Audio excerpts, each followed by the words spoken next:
श्रीशैले दयाभात्रं दीभत्यादिगुणार्णवं यदेन्द्रप्रवणं वन्देरं मजामाधरं मुनिं लक्ष्मीनाथसमारम्भां नादयामुनमद्वयाम् अस्मदाचार्यपर्यन्तां वन्दे गुरुपरम्पराम् बद्धामृतं विश्वजानूढमोदनं सर्वार्थं श्रीषडगोपवाङ्मयं सहस्रशाखोपनिषत्सामाहं नमाम्यहं द्राविडवेदसागरं திருவழுதினாடென்றும் தென்குருகூர் என்றும் மறுவினிய வன்பொருணல் என்றும் அருமறைகள் அந்தாதி செய்தான் அடியினைய எப்பொழுதும் சிந்தியாய் நெஞ்சே தெளிந்து ஏய்த்த பெருங்கீர்த்தி ராமானுஜமுனிதன் வாய்த்த மலர்பாதங் வணங்குகின்றேன்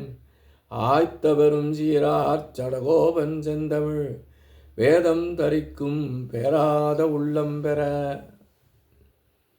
எம்பெருமான் திருவருளாலே ஆச்சாரியன் அனுக்கிரகத்தாலே கடந்த சில தினங்களாக நம்மாழ்வார் அருளிச் செய்த திருவாய்மொழியினை நாம் அனுபவித்து வருகிறோம். இன்று அதன் தொடர்ச்சியாக முதலாம் பத்து, முதலாம் பதிகம், ஐந்தாம் பாசுரம். அவரவர் தமதவ அறிவு அறிவகை வகை அவரவர் இறையவர் என அடி அடைவர்கள் அவரவர் இறையவர் குறை விளர் இறையவர் அவரவர் விதி வழி அடைய நின்றனரே. இப்பொழுது இந்த பாசுரத்தை பதம் பிரித்து முதலில் அறிந்து கொள்வோம். அவரவர் தமது அறிவு அறி வகை வகை அவரவர் இறையவர் என அடி அடைவர்கள் அவரவர் இறையவர் குறைவு இலர் இறையவர் அவரவர் விதிவழி அடைய நின்றனரே. இப்பொழுது இதன் விளக்கத்தை நாம் அனுபவிப்போமாக.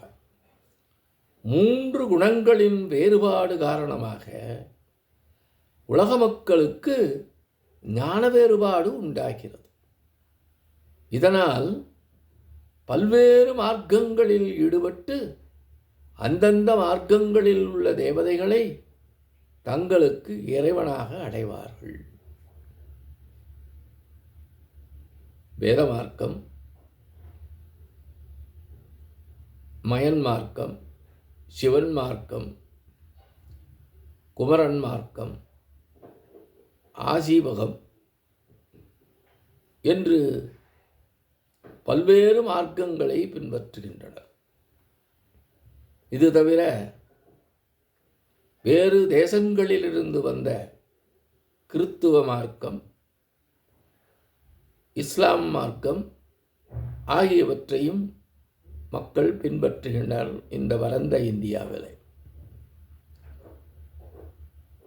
அந்தந்த மார்க்கங்களில் ஒரு சில தேவதைகள், அவை எல்லாமே எம்பெருமானாகிய சர்வேஸ்வரன் நாராயணனுக்கு அங்கமாக உள்ளவைகளே. பல்வேறு மார்க்கங்களில் உள்ளவர்கள் அந்தந்த தேவதைகளை தங்களுக்கு இறைவனாக கொள்வார்கள். அந்தந்த தேவதைகள் அவர்களை அண்டி நிற்பவர்களுக்கு ஏற்ற பலன்களை குறைவற்று வழங்குகின்றன. இந்த கடவுளை வணங்கினால் பயன், இந்த கடவுளை வணங்கினால் பயன் என்று வேறுபாடு இல்லாமல்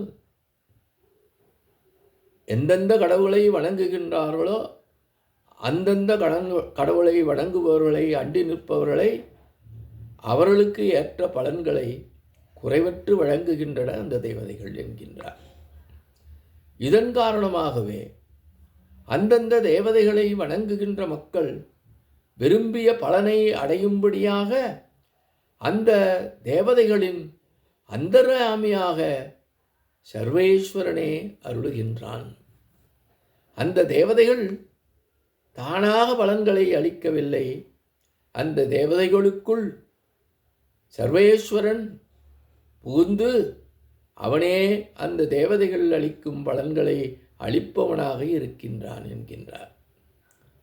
கடந்த பாசுரத்தில் அனைத்தும் அவனது உடைமை என்பது போன்று இங்கு அனைத்தையும் காப்பாற்றுதலும் அவனுக்கே உரியது என்கின்றார். ஒருவன் ஒரு வீட்டிற்கு உரியவனாக இருப்பான். ஒருவன் ஒரு ஊருக்கு உரியவனாக இருப்பான். ஒருவன் ஒரு நாட்டுக்கு உரியவனாக இருப்பான். ஒருவன் 3 உலகங்களுக்கும் உரியவனாக இருப்பான். ஒருவன் 14 உலகங்களுக்கும் உரியவனாக இருப்பான்.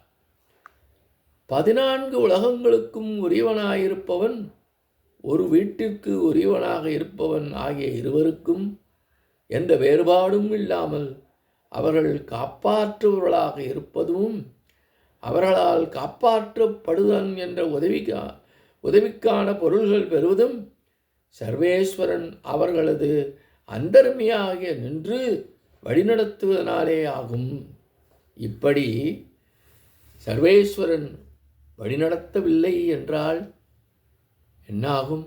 அவர்கள் காப்பாற்றுகின்றவர்களாக ஆகமாட்டார்கள் என்கின்ற அனைத்து நன்மைகளையும் அளிக்க வல்லவனாய் விரோதிகளை நீக்க வல்லவனாய் இருப்பவனே தவிர வேறு எவராலும் இந்த காக்கும் தொழில் இருப்பதில்லை. மக்கள் ரஜோகுணம், தமோகுணம் மற்றும் சத்குணம் கொண்டவர்களாக இருப்பர். அந்த குணங்களின் தகுதியாக பிறந்த ஞானத்தால் வேறுபாடு உண்டாகின்றது. எனவே அவர்களின் குணங்களுக்கு ஏற்ப அடைகின்றவர்களும் அடையப்படுபவர்களும் உள்ளனர் என்கின்றார். அண்டி நிற்கின்றவருடைய தேவதைகள் அவர்கள் தங்களை அண்டிய மக்கள் வேண்டிய வரங்களை அளிப்பதில் எந்தவிதமான குறைவும் இல்லாதவர்கள். எப்படி என்றால், பொதுவில் இறைவன் என்கின்றார்.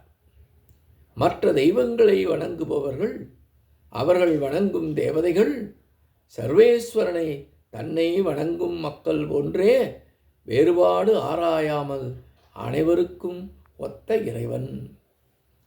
அந்த தேவதைகள் தங்களை அண்டிய மக்களுடைய ஆகம விதிகளின்படி அவருடைய உபாசனையை, அதாவது அவர்கள் தரக்கூடிய நிவேதனப் பொருள்களை ஏற்று பலன்களை அளிக்கின்றன. இப்படியாக அந்த தேவதைகள் பலன்களை அளிக்கும்படியாக அந்த தேவதைகளின் அந்தர்யாமியாக சர்வேஸ்வரன் நிற்கின்றான். அவர்களுடைய உயிரில் உயிராக நிற்கிறான் எனலாம். எம்பெருமானை விட்டு அந்த தேவதைகள் அகன்றால் யாரும் அந்த தேவதைகளை பற்றவும் மாட்டார்கள்.